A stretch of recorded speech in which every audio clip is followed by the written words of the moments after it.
creepy lullaby haunting night. I never believed in ghosts, but last week, I learned that not all hauntings look the way you expect.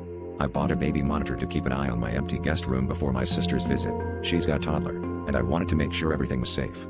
The first night, as I lay in bed scrolling through my phone, the monitor crackled softly, and then, clear as day, a lullaby drifted through. It was beautiful, strange, and sung in a language I couldn't place. I figured it had picked up interference from a neighbor's nursery, but then I remembered, the nearest family with children lives 3 blocks away.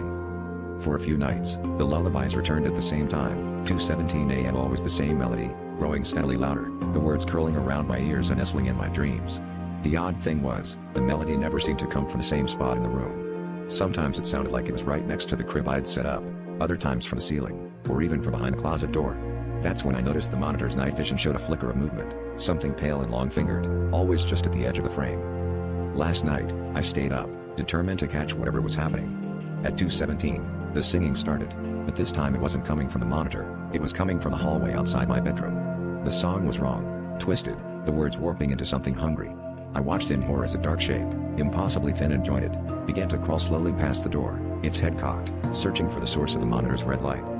As it paused, the creature opened its mouth wide and sang a lullaby directly to me, in a voice that sounded eerily like my own mother's.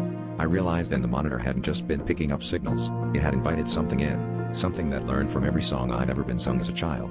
Now, every night, it moves a little closer. And tonight, the lullaby is already echoing from beneath my bed.